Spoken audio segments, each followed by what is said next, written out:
Welcome, everyone. If you don't know me already, my name is Kelly. I own Dogkind, and I specialize in confidence building for extremely fearful, feral, or shut down dogs. And today we are talking about safe spaces and how to make them truly safe and more relaxing for your dog.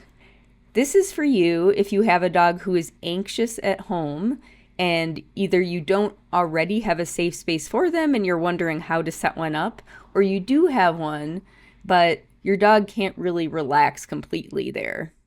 Since I know some of you are new to having a very fearful dog or new to our community, let's talk just briefly about what a safe space is.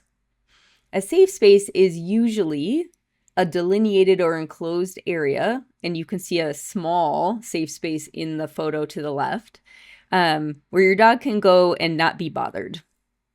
It generally has hiding places, comfortable resting spots, water and toys. It may have an indoor potty area depending on your dog's comfort with going outside to eliminate. Here's a photo example of a large safe space. This is a student dog, Sky, back when she wouldn't go outside, and you can see there's a potty area, some potty pads with some like dirt or mulch on it, and her bed is behind that visual barrier, but the whole room is her safe space. This is Pancake Safe Space, my little dog, when we were back in a different house, and you can see he's got a crate there, outdoor access, still a potty pad, and various resting spaces. And it's enclosed in a fence. And this is another one in a different house. Just, you can't see the whole thing quite, but it's enclosed with an X-pen and walls on two sides, like walls of the house. And there are sheets and things draped over the X-pen to make it more sort of enclosed. And he's got lots of resources in there, resting places, toys, etc. So what makes a safe space safe? This is so individual, but I wanted to talk today about a few key items that I really encourage you to try if you don't already have them in your dog's safe space. Aspects of a safe space that make it or can make it safe feeling for a fearful dog is one, they can just go there and you won't bother them. So dog can retreat and be alone. No one bothers them that's humans in the house and also other pets. It allows your dog to get out of sight of people and other pets. Your dog doesn't have to leave the safe space to have their needs met. So if they're really feeling anxious, they won't be forced to leave to, get water or something. And we want to make the safe space as comfortable and as peaceful as possible. And I'll give some more details about that in a second. Here is one of my what I consider one of the most important add-ons you can have for a safe space. And that is a camera, a remote camera, a way for you to look at your dog and monitor them without approaching or entering their safe space. What you see here on the left is one of these in-home cams that's up on a piece of furniture, and it is these have pretty wide angles usually, so it shows most of a large safe space. Here's another example of another student who has a couple. It's on either, they have two little cameras on the left and right of the screen on the mantle that will cover the entire room. This is another in-home cam. Sometimes some of them you can attach up under like cabinetry or something if you don't have somewhere to put something to set it on. And this green circle here is showing Pancake's, that was a Nest Cam, and it has a magnetic sort of base that it was actually just sticking magnetically onto this metal fencing I had around his safe space. And that fencing normally would be covered with a sheet or blanket to make it more secure. So the reason for this is because we so often want to monitor our dogs. Oh, did they take their meds? Did they eat their food? How are they doing? And every time for our really sensitive dogs, every time we approach their safe space, that can be a stressor for them. So it will really help your dog feel safer if they know if they go in there, someone's not going to be constantly approaching and looking at them. Okay, so the camera allows you to watch your dog even if they are out of sight of you, sort of physically out of sight. Now, how do we give your dog a sense of and the ability to get out of the line of sight of people and animals in the house? Hiding spots are so important, and I recommend having several in any given safe space. Some dogs get really anxious if they can't see out of the safe space easily, and that's something you'll have to experiment with your dog. So some dogs want some way to kind of peek out, without taking their whole body out of the safe space or out of the hiding place. And some dogs really want to be completely enclosed. And you'll have to see what your dog chooses. I'd recommend, offering a few different options within the safe space and seeing what they choose to use. Things that you can use to create hiding places for your dog within the safe space include crates, obstacles to just get behind, and I'll show a couple examples of that. Blankets draped over fencing or crates can make those, more secure and make them into actual hiding places where your dog can get out of sight. This photo's a little bit grainy, but this is Pancake's peeking out of coverage that is draped over the fencing of one of his safe spaces. So he liked to be able to peek out, but still to be mostly hidden from sight. And just to give you an idea, that's the wall that is of the safe space that's on the left of this photo. You can see there's a sheet draped on it. It's just the X-Pen.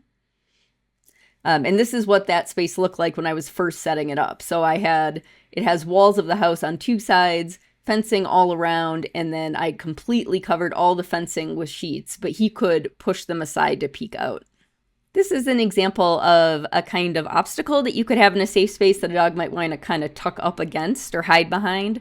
That was just a Rubbermaid container. I don't remember why I had it there. And this wasn't really one of his Pancake's main safe spaces, but I noticed he did choose to go up against that. This is another student dog who, this part of the room is their safe space, and these like soft ottoman things in the foreground provide an obstacle that the dog can kind of tuck behind and get out of sight of people passing in the hallway. I showed this photo before, but you can see at the top, sort of top center of the photo, there's a little portable wooden fence, like accordion fencing, and it has a towel or blanket draped over it, and that created a little hiding place. Even though the entire room is a safe space, that made the bed, which is behind that barrier, a place the dog could get out of sight if mom had to come into the room and clean or put down food or whatever. And this is an example of a crate cover that this is just a commercially available crate cover.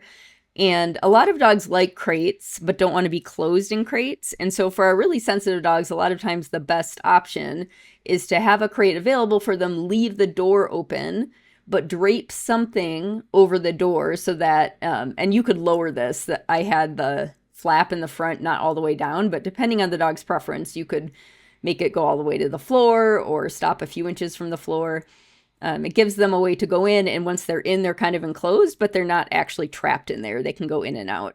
I talked briefly about, or mentioned that you do want all your dog's needs to be met in the safe space so that if they're feeling anxious, they don't need to leave it. I won't go into this too much because I covered it in depth in a previous video and blog, and I will link to that when I get this up on the Dogkind blog. But things you might want in the safe space include food, water, a potty area, toys, and a variety of resting spots. So again, this photo that you have seen, just want to call attention to hiding spots. Pancake has the blankets over the fencing, which block line of sight from anyone outside the safe space, but he also has a crate in the back corner.